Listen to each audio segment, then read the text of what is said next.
And he is the new front man, and he is now 0-1 as the Bears head coach, and he has one score loss, 3 thin points. The Minnesota Vikings, they were behind the 8 ball early in the ball game. The Bears seemed as if they were dictating the tempo of this contest, but they weren't able to run through the tape. So with that said, come on in. You know what time it is. It is the official Bears Postgame Live presented by United Airlines. I'm Cole Wright. There is Tommy Waddle. And Tom, what more can we say about this one? A tough one to swallow from the very beginning. I don't know that I've ever cried on television, but don't do that. I'm feeling the emotion right now. I need a hug.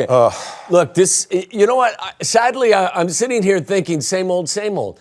And shame on me because, again, this is just one game, but this one hurts more for me because I thought with the new coaching staff, whether it's Dennis Allen on the defensive side of the ball, and that defense was playing great football for the first 45 minutes, sure, or it was Ben Johnson. And the strategic advantage that I felt he gave this team on offense, they got out-coached, especially at the end of this game. They certainly got outplayed, and there were just so many things that leave you just disheartened. Yeah, we know how good Kevin O'Connell was last season as the Minnesota Vikings head coach. This, obviously, the maiden voyage for Ben Johnson. There's going to be growing pains there, but do you think that he had a lot on his plate? We know he's a fantastic offensive mind. However, when you're the head coach, you're more of a game manager. You need to pay attention to everybody else, the OC, the DC, the special teams coordinator. Well, I said earlier this week that or late last week, there was no excuse for a poor performance on offense. I get it. It's going to look better in week 6, week 7 than it does in week 1.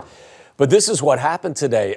Their drives were the following. They scored a touchdown on their first drive. First time we've seen that in quite some time because last year they had 0 first drive touchdowns. In fact, I think they were 3 and out. The first opening drive touchdown to start a game in the Caleb Williams era. No question. Yeah. They were 3 and out in 11 of the 17 games they played last year. Touchdown, punt, turnover on downs, punt, field goal, punt, missed field goal, punt until the final drive. You don't where like they the way were that just looks. Trailing by 10. Okay. No, I don't like the way it looks. No. And third down was a problem for them. They had 7 different situations where they were in 3rd and 10 or longer. They had, I believe, 12 penalties for 127 yards. This was not the start we were looking for. Yeah. I was one that was a true believer that this team is going to be a much better coached team throughout the course of the 2025 season. But this was not a great debut for the new-look Chicago Bears. How about some of the inefficiencies? The defense, they were decent. The kick game, clearly, it needs some improvement. The play calling overall, well, the run game wasn't allowing the passing game to get loose. And the minimization of targets to tight ends. Just 3 tight end targets.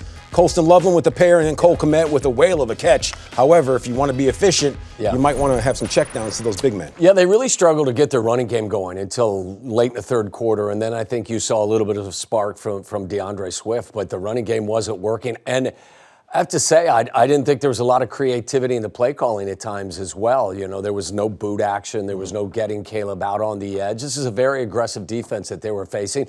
And this is no surprise. I mean, Ben Johnson, while the offensive coordinator with the Detroit Lions over the last 3 years, the last 2 seasons, he has coordinated against Brian Flores. So I'm not sure that the Vikings really showed Ben and this Bears offense anything that they weren't expecting. They just did not execute when they needed, and they just fell flat in the second half. The offense let this team down because I thought it was a pretty heroic effort by the defense that was missing 3 of their best players. There was no Jalen Johnson, there was no Kyler Gordon, there was no TJ Edwards.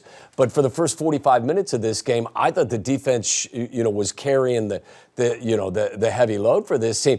And what better way for a defense to shine on a night where the 85 Bears were being honored out at Soldier Field, and obviously the hallmark of what they did was on defense. But you got into the 4th quarter, and I believe it was like 165 plus yards for the Vikings in the 4th quarter alone. Yeah, and you're looking at the numbers offensively. Caleb Williams, we know how he started the ball game, 10 for 10 passing, and then we saw a complete drop-off. It appears as if there was a dent in the armor as far as the play calling was concerned, Tom.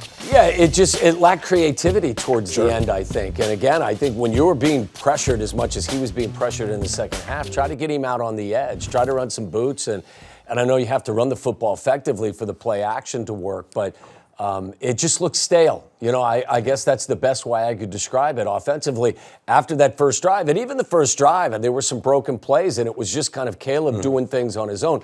Solid first drive. He completed passes to 5 different receivers. And, I thought we were entering into a new age of Bears football. And then we got a whole helping of old school Bears in the final 30 minutes. Well, while you're